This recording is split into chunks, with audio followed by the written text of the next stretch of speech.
Senator Rubio, thank you. Thanks for being here. I appreciate very much your testimony and what you're bringing to the conversation today. I want to just set a bit of a story of what's happening in Oklahoma. In 2018, my state legalized medical marijuana.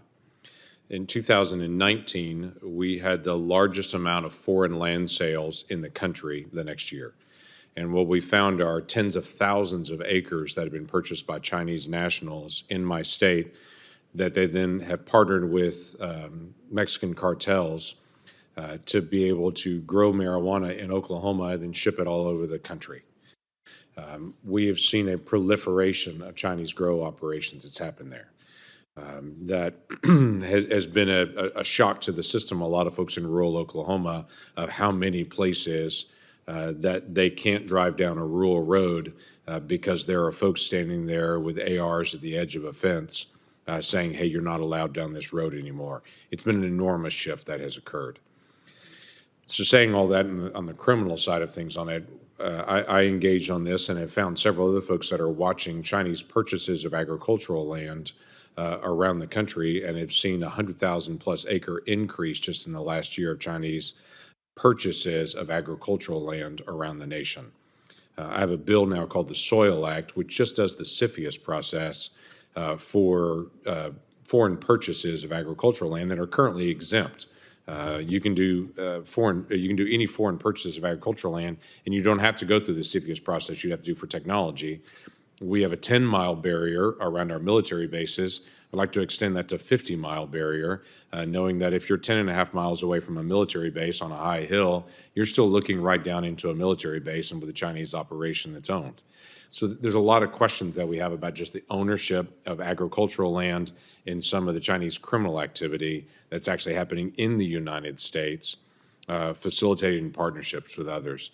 My question to you, have you seen this in other areas of the country? What would you recommend on agricultural land purchases in particular, and also the Chinese criminal organizations where it seems the Chinese government is looking away, fully aware of what's actually happening in the engagement of that, but looking away to increase a negative influence on Americans by their activities here?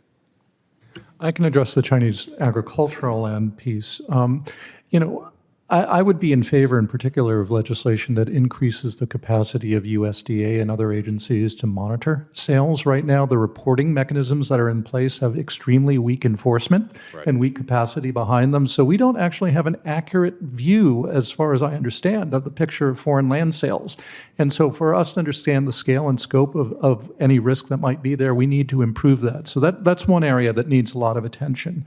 Beyond just the military basing proximity issue, Xi Jinping in the last couple of years has declared food security to be a paramount interest to the CCP, because the CCP is highly dependent on foreign supplies of soybeans, wheat, other commodities as well, cooking oils.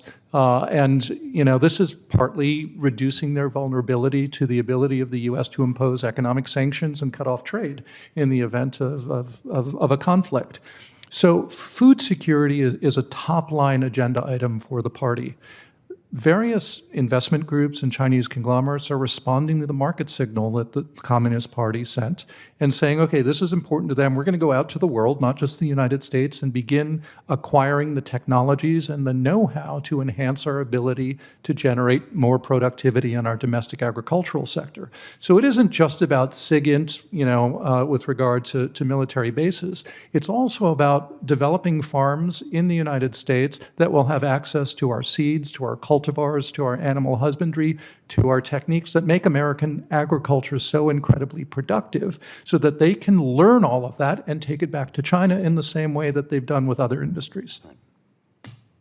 Anyone else to add to that? I was going to say, I'm not familiar with agriculture, but when you speak about organized crime, and when we talk about some of the examples of, let's say, transnational repression in Taiwan, there are close ties, again, in terms of triads or organized crime with links to the CCP. We've seen that in Hong Kong, and years ago, attacks on people like Jimmy Lai that were done by then. And I think more recently, one of these campaigns of disinformation networks that were taken down were also using networks that were run by businesses with organized crime ties in Southeast Asia. So this phenomenon may not only be limited to the agriculture sector. Mr. Chairman, Could I ask one more quick question on it? It's about the sister cities, and I know you've talked about this a little bit as well, but this seems to be an active thing for the Chinese to now pursue cities.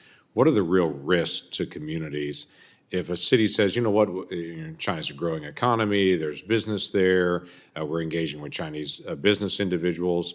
What is the threat to a community in one of these sister cities relationships, and who are the Chinese sending to the United States in that sister city relationship? So there are a couple of threats. Number one, it undercuts American national foreign policy. A lot of these sister city agreements, the Chinese would like to assert claims and assertions about what U.S. policy is or isn't with regard to Taiwan, perhaps other places beyond that too. That's the prerogative of the federal government, first of all. So we shouldn't be dividing America internally that way.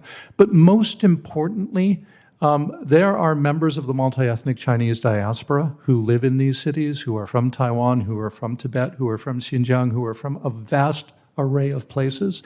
And inserting language that endorses PRC policy on issues with regard to territory and ethnicity in those sister city agreements is an insult to them, and it also makes them feel unsafe, because their communities suddenly are allying with a government that in many instances they've experienced oppression from personally. I would just add to that about the leverage points. I think even if there is a sister city agreement, one is to look at the fine print. And this goes to also some of the Confucius Institute agreements. Like part of it is just knowing what to, at that negotiation stage, what to say no to. But two, to realize at some point, there may be a member of one of these communities who comes before the town council or the city council and asks for a resolution for the Dalai Lama's birthday or to support something else or to talk about how, and you're going to get a call from your sister city partner asking you to not support that resolution, or the sister city relationship could be endangered. So I think that would be also being ready for that, being at the beginning to say, even if you pursue a sister city relationship, to say, we want you to understand that we have members in our community and we care about these causes and we will continue to speak out. If you can do that at the beginning, it's less likely they'll even try later on. Thank you.